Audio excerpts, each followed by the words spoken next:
K9 자주포를 도입을 하는 걸 확정을 했습니다. 동남아에 처음으로 K9 자주포를 수출하는 겁니다. 몇 년 안에 K9 자주포 2000문 시대 열릴 수도 있다. 전 세계적인 수요가 계속 늘고 있습니다. 1500여 문이면 거의 수량면에서는 현존하는 자주포가 거의 넘버원입니다. 중국에서는 자기네 자주포가 우리 K9 자주포보다 앞선다고 하는데 실적이 말해주죠. 일단 성능상으로도 한 수 아래고, 동남아시아에 새로운 K방산의 시장이 좀 열렸다. 그리고 이 시장은 점점점 더 커질 거다.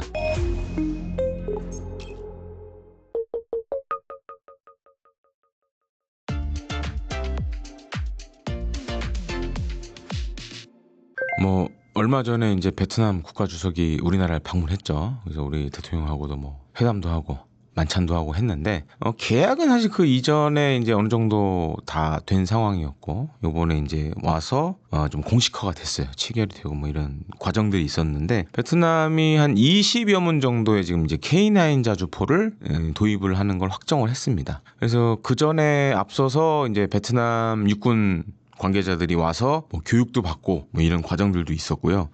근데 피디님이 이제 질문해 주셨듯이 이게 어떻게 보면 공산권이라는 표현을 쓰기 좀 애매한데, 사회주의 국가에 처음으로 이제 수출을 하는 거예요. 그래서 이제 사실 국내에서도 이게 말이 많았어요. 왜냐하면 베트남이 북한하고도 이제 수교를 맺고 있고, 그다음에 이제 북한산 무기들을 지금도 쓰고 있어요.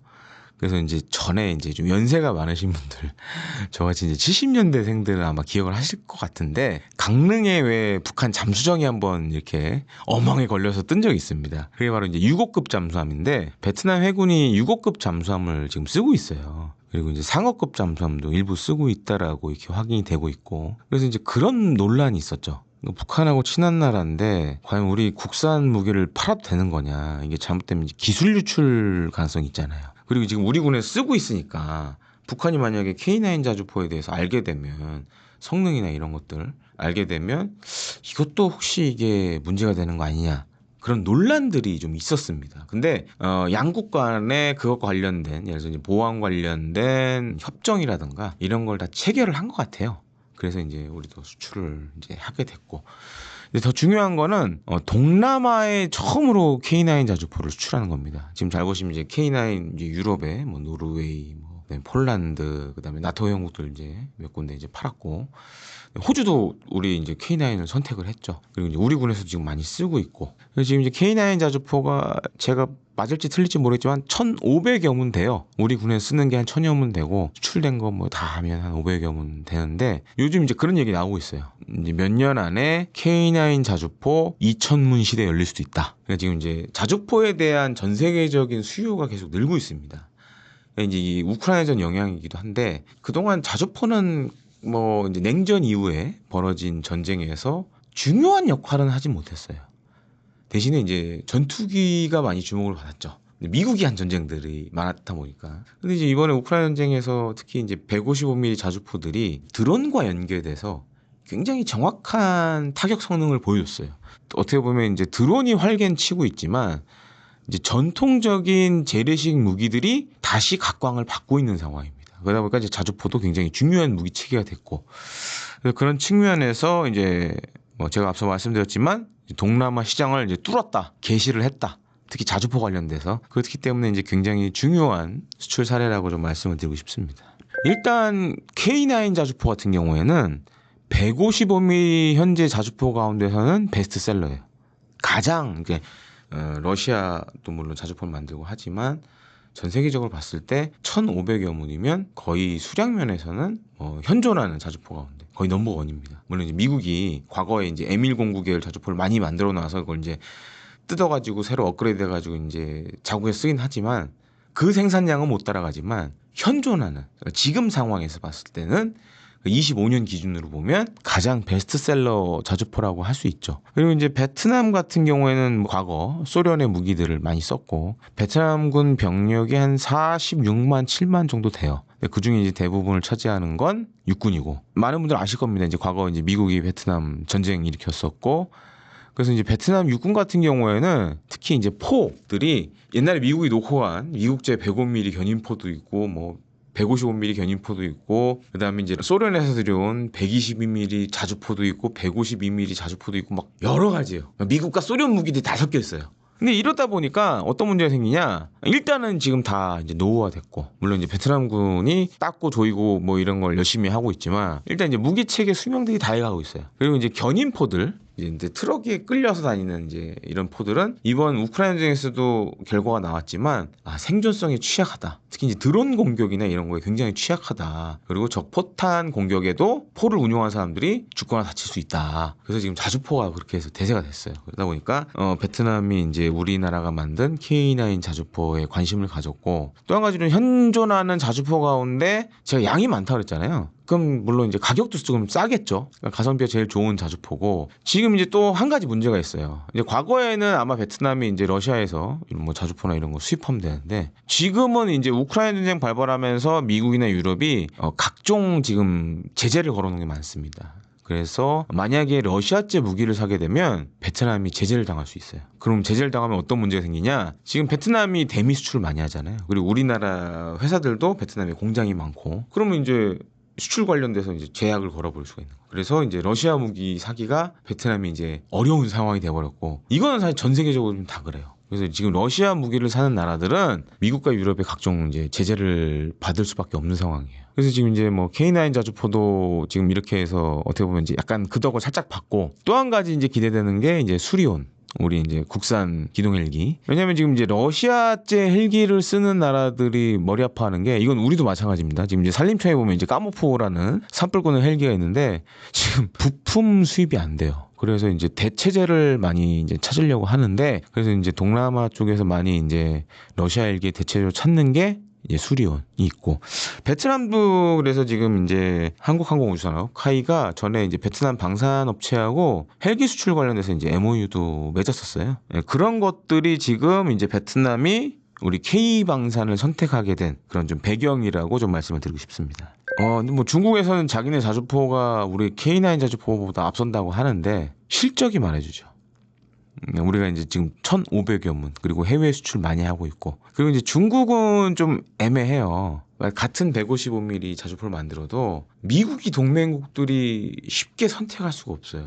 근데 이제 뭐 중동 몇몇 나라들은 사실 이제 중국이 만든 155mm 자주포를 사기도 했는데, 유럽의 미 동맹국이나 이 태평양 지역에 있는 미국 동맹국들은 안 사겠죠. 성능상으로도 한 수 아래고, 그리고 우리 K9 자주포는 연평도 포격 사건 때 실전을 실제로 겪어봤죠.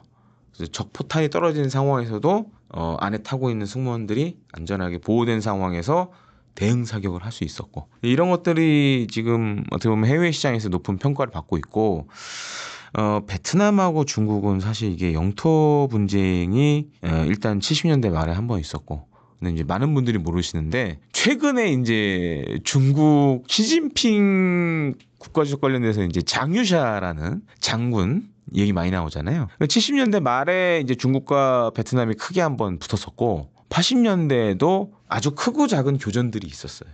근데 요번에 이제 이 시진핑 막 몰락 관련돼서 장유샤가 80년대에 그런 이제 중국과 베트남 군의 충돌 과정에서 선봉부대 그 중대장을 했었어요. 지금 이제 중국 인민해방 가운데 고위급 장성 가운데 실전 경험을 가진 몇 안 되는 그런 장군이라고 보시면 되겠습니다. 그런 약간 역사도 있고. 근데 지금 이제 양국이 지난해 베트남 국가주석이 또 중국을 방문했었어요. 그래서 이제 70년대 말에 일어났던 중국 베트남 분쟁 관련돼서는 잘 보시면 둘 다 얘기를 안 해요. 둘 다 언급을 안 해요, 지금은.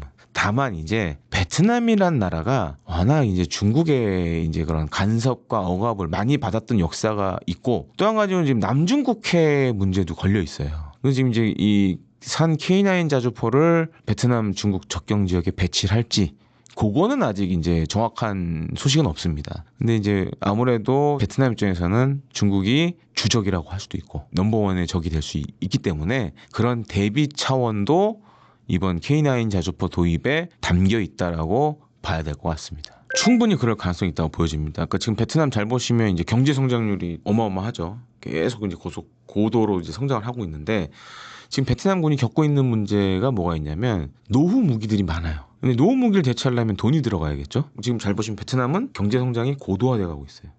그러니까 이제 갈수록 국방 예산이 늘어날 범위가 크다. 그리고 아까 이제 말씀드렸지만 지금 이제 각종 대러 제재 때문에 전통적으로 베트남은 러시아산 무기를 많이 샀어요. 근데 지금은 이제 사기 힘들어지죠. 그래서 베트남이 최근에 이제 뭐 미국으로부터 뭐 C-130 수송기도 도입을 하겠다. 그다음에 뭐 F-16 전투기도 사겠다.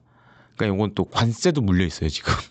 관세를 상쇄하기 위해서 이제 이런 것들도 지금 검토를 하고 있고. 그리고 이제 이번에 이제 우리가 K9 자주포를 수출하는데 좀 우리 군이나 정부가 한 것이 있습니다. 많은 분들이 잘 모르시는데 우리 해군에서 퇴역한 초계함이나 이런 것들을 베트남에 이제 거의 무상으로 다 줬어요. 왜냐면 베트남 해군 같은 경우 해군력이 약하다 보니까, 그리고 이제 중국하고 남중국해 분쟁도 있고, 그래서 이제 우리 해군에서 쓰던 포항급 초계함을 얼마 전에도 작년에도 한번 무료로 줬고 이제 그런 걸 하고 있습니다. 그래서 이제 이런 것들이 사실 K9 자주포 수출에 좀 도움이 됐고, 그렇게 따져 보면 향후에 많죠. 예를 들어 군함이라든가 뭐 FA50 같은 것도 대상이 될 수 있고, 그다음에 제가 이제 앞서 말씀드렸던 이제 수리온 헬기, 그다음에 소형 무장 헬기 뭐 이런 것들도 다 범주 안에 들어가고, 그다음에 요번에 이제 들린 얘기로는 우리가 이제 UAE, 사우디아라비아, 이라크에 수출했던 천궁2도 관심 있어 한다, 그런 얘기가 있습니다. 그래서 어떻게 보면 이제 동남아시아에 새로운 K 방산의 그런 시장이 좀 열렸다. 이제 그리고 이 시장은 점점점 더 커질 거다라고 생각을 하시면 되겠습니다. 그러니까 K9 자주포의 강점은 일단 실전 경험을 가졌다가 있고, 사실 이제 이걸 많은 분들이 간과해요. 스펙이 아무리 좋아도 실전 경험이 없으면 해외 도입 국가들은 망설입니다. 이 실전에 써본 적이 없네? 과연 그럼 전쟁이 일어났을 때 잘 쓸 수 있을까? 이런 생각들을 갖게 되죠. 우리 군도 마찬가지예요. 실전에서 검증된 무기들을 가장 뭐 해외에서 도입할 때도 높게 보죠. 그거는 우리가 했다 이미.